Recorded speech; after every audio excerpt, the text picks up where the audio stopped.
Assalamualaikum dan selamat kembali ke FTV. Jadi hari ini kita nak cerita sikit tentang moratorium.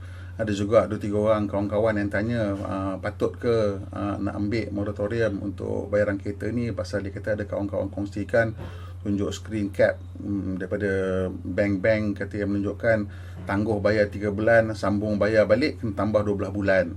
Maksudnya kena bayar 12 bulan, maksudnya kena tambah 9 bulan. Kalau tangguh bayar 6 bulan, nanti bila bayar balik dia punya tempoh dia tu bertambah sebanyak 24 bulan, maksudnya tambahan 18 bulan. So kenapa jadi macam tu? Ini saya pun nak cakap pun susah, pasal yang ini yang dia orang tunjuk ni ialah tawaran yang bank bagi untuk moratorium tahun 2020 tu harilah. Tetapi rasanya kali ni pun akan jadi lebih kurang juga. Mungkin ada perbezaan dari segi kiraan ke apa, saya tak tahu. Tetapi dalam yang bank tu pun dia cakap akan kurangkan jumlah bayaran. Okey, betul lah.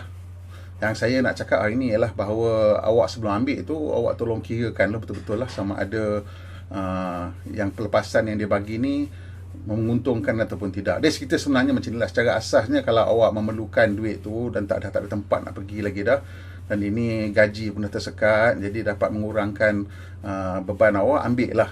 Nak buat macam mana kan tapi kena fahamlah bahawa bayaran penyudahnya mungkin akan bertambah. Dan ada juga orang yang memberi nasihat. Dia katakan pasal bank ni bagi moratorium untuk pelbagai-bagai jenis pinjaman kereta, hire purchase, pinjaman rumah, pinjaman persendirian, kredit kad, semua pun boleh minta, boleh apply katanya lah. Saya pun tak pasti, awak check lah betul-betul dengan bank awak.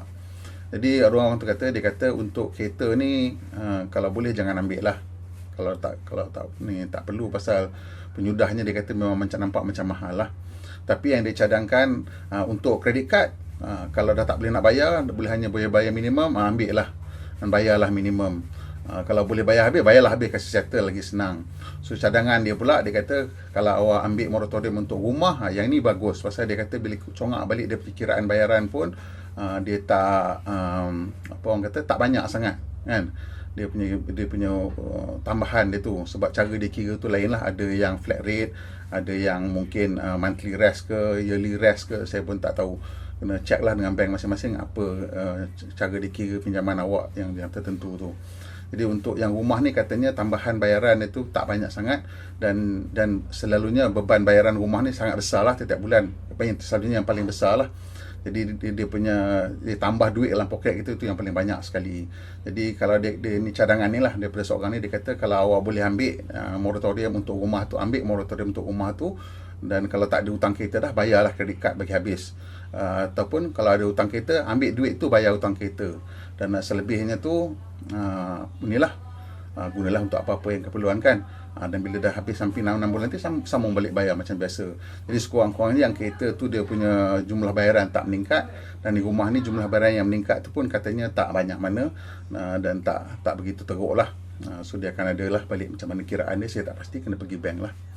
Jadi itu saya punya nasihat lah hari ni. Tapi yang penting sekali kita kena ikut keperluan kita lah. Setengah orang dah memang terdesak sangat-sangat, terpaksa ambil dua-dua. Mungkin gaji dah turun sampai potong sampai 60-70% kan. Dah sesak sangat, dan perlu ambil dua-dua, ambil lah dua-dua. Nampak macam mana keadaan kita semua tengah susah sangat. Dan satu lagi, kira, tapi apa pun yang penting, kira dulu lah, buat kiraan betul-betul dulu, tengok dan fahamilah apa yang kita tengah buat tu. Jangan nantikan kita berasa marah ke apa ke lah. Kita dah kira, kalau kita sanggup dengan bayaran tambahan tu semua, kita redha, tak boleh nak buat apa, terima, ambil lah. Dan kalau tak mau, carilah cara yang lain. Okay. Dan kita sekarang dalam keadaan yang susah, jadi kita kalau boleh kita tolong, kita jaga diri kita lah.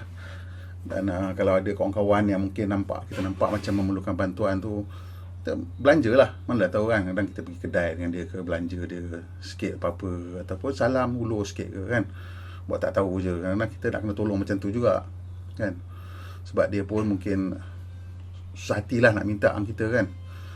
Tu saya nak kongsi satu cerita lah dengan kawan saya ni, letak dekat Facebook tadi. Jadi ceritanya macam ni. Ada satu lori beras datang ke kampung ni.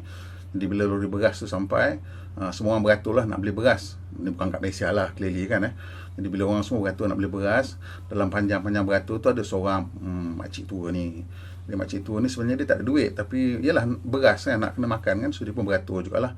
Jadi bila sampai kat giliran dia, dia tengok kat tokey beras tu, dia cakap, saya sebenarnya tak ada duit nak beli satu kampit beras. Jadi saya nak minta lah kalau awak boleh bagi kat saya satu cupak beras sedekah. Tokey beras tu tengok kat makcik tu, dia kata, saya tak boleh bagi awak satu cupak beras macam ni. So makcik tu pun macam nak sedih lah. Tapi dia tak sempat nak sedih. Tokey beras tu tengok kat pembantu dia, dia kata, ni awak ambil satu kampit ni, tolong bawa hantar kat rumah makcik ni. Dia orang yang belakang pada makcik tu tengah beratur tu, dia kata, pelik lah, kenapa bila dia minta awak satu cupak awak tak bagi, tapi awak bagi dia satu kampit. Jadi jawapan tokey beras ni, dia kata sebenarnya makcik tu dia minta ikut keperluan dia. Jadi mungkin dia perlukan satu cupak saja, tapi saya bagi mengikut kemampuan saya. Dia kata sebab bila kita berdoa, ini pengalaman saya lah, dia kata kita minta kepada Allah dan Allah bagi kita sesungguhnya lebih daripada apa yang kita perlukan. Jadi saya kira eloklah kalau kita pun nak bagi, kita bagi ikut apa yang kita mampukan. Itu yang saya buat. Okay? Apapun kita sekarang dalam keadaan yang agak susah, agak getir, jadi kita jaga kita dan jadilah pemandu yang berhemah. Pemandu Malaysia, pemandu yang berhemah. Kita jumpa lagi insyaAllah.